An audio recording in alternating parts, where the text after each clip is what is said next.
Picture this. A recording studio somewhere far, far away. Welcome to the fantasy zone. Get ready.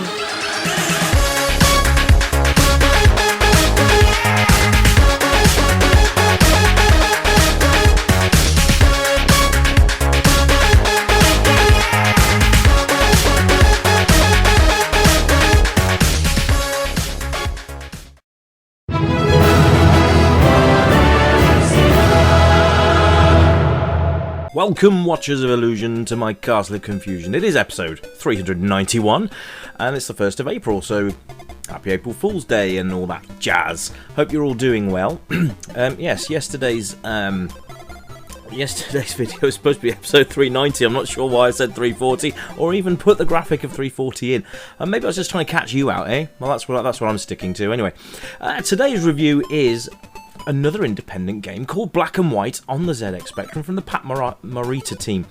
I'm swearing it was the guy in Karate Kid. Anyway, the premise is simple. Collect all of the gems on the screen without dying. Well, okay, so yeah, I've never played this before, so let's crack on with this and let's get stuck in. Anyway, forgive the dying because I don't know what I'm doing at the moment, really. But the idea is basically to collect all the diamonds on the screen, and you have a certain amount of magic. Now I've run out of magic. I can't stun that egg, which is a bit strange. Yeah, so you've got these sort of spheres on the screen, black and white. Now, when you are in your black form like this, you can destroy the black orbs. Now, to get your white form, I believe you have to expel your magic. So, let's have a look at the UI and see how that's going to work. Top left corner, you can see your score. Next to that is your lives, and there you go. I'm now a white mage. You've got your lives, then you've got your magic bar, timer, and then the high score. So yes, each level is set for a timer. So I'm just getting the hang of this, guys. So if I lose all my lives on this level, we will start again, I promise you. But the presentation of this is absolutely fantastic. We'll get into the gameplay elements shortly, but let's have a look at the graphics first, because I think this is absolutely fantastic. Very, very cutesy little game. And do you know what? These independent games are really giving the mainstream games a run for their money. Got to say, there's been some very impressive stuff that I've seen lately, and this is just one of them. You probably noticed that yesterday's Vampire Vengeance was also an independent game, which is brilliant. And these games are amazing. I mean, if you'd have got this back in the day, you would have absolutely loved it. Now, I would have put this probably about the $2.99, $3.99, something like that. Even budget $1.99. I mean, you'd be absolutely pleased as punch if you got this for $1.99. Absolutely fabulous. I'm going to include the links in the description so you guys can go and download it yourselves and check it out. If you want to support the authors as well, please feel free to do so. I support the authors by giving them some exposure, and I enjoy doing it. You have to be careful with running off the side of the screen as well. But there we go. Now, there's a bit of info I can give you about the game as well. This is directly from the site. So, essentially, it's obviously an arcade puzzle platform game. It's a one-player game. There are 6 worlds in total with 64 screens. That's pretty good. It has a continue system using passwords. So there you are. A nice bit of info for you. It's an absolutely grand little game. Very, very playable. But we'll come on to that shortly. Graphically, it's really, really nice. I really appreciate the fact that, again, if you played early Spectrum games, you'll know what I mean with colour clash. Now, there's very little colour clash in some of these modern games. They seem to have managed to circumvent the system a bit and be able to give you these games with very little blockage going on. So, I'm quite pleased with that. Now let's go on to sound, and it's really nice. You've got the music going. So this is a 128K game, folks. And basically, it's just listen to this tune. Just have a listen.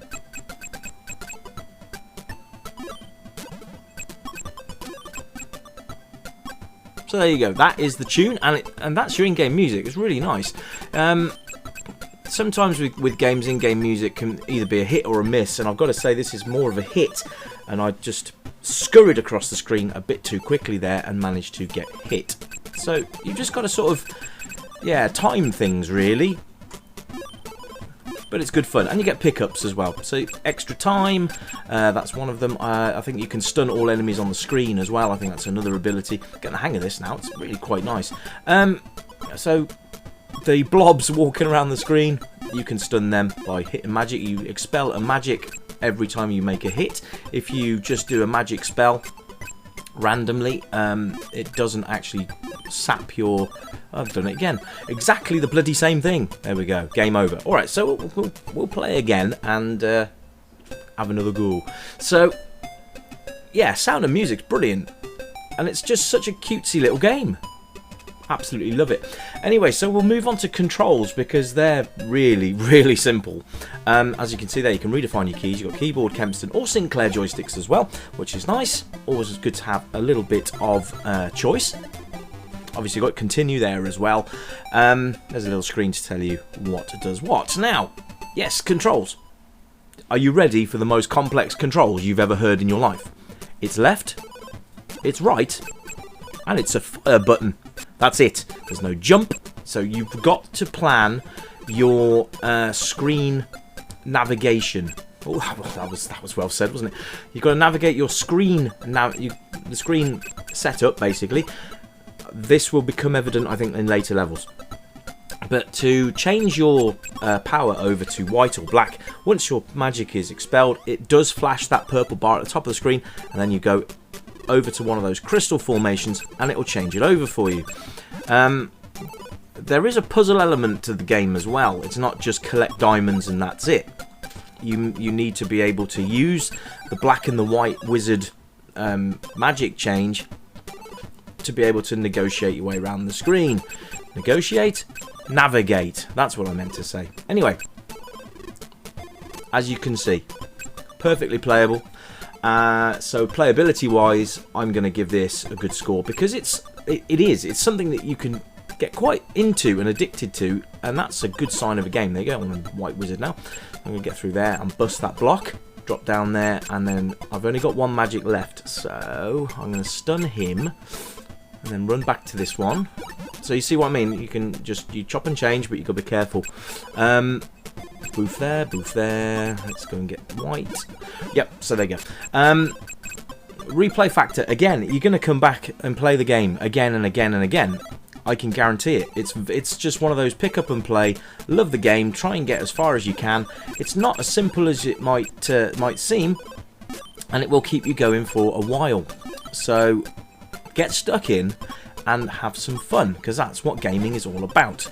Black and white really does show what, you know, the Spectrum is such an underrated machine, and yet it's producing games like this and Vampire Vengeance and a lot of other games which are absolutely stunning. And it's about time. So we'll move on to age range. I would put this any age really. It's a pick up and play. The learning curve is literally down to you, and how quickly or how slowly you want to take the game, but just remember that time is always ticking. It's a platform game and it's one player, so there you go. But don't let that stop you. Have a go. It's fab. Nice little game. Keep you going for a long time. I can't really... There's nothing negative really I can say about this at all. So it's another... Oh, well, you can wait until you see the score at the end of the review. Actually getting a bit further on now. But yeah, it's just nice. It's nice to have a character that is, you know, likeable. It reminds me a little bit of the Final Fantasy Wizards, a little bit. Yeah, black and white, brilliant game. There's a lot of these sort of games coming in at the moment, and I'm going to be looking at a lot of these independent games. I did say that I was going to do it, but I've also got some games independent on the Amiga to look at, and also the C64 as well. But we'll be doing that more over time, and I hope you're enjoying these independent games because they are rather good. Give the developers a bit of love. Go and check out their websites, download the games, give them a bit of cash. a lot of them you can name your own price. So what have you got to lose apart from a couple of quid? Anyway, that's it from me today. I'm hoping to be back again very soon to keep you entertained through this horrible lockdown. Anyway, guys, that's it from me. You keep it retro and I'll catch you next time. Until then, bye for now.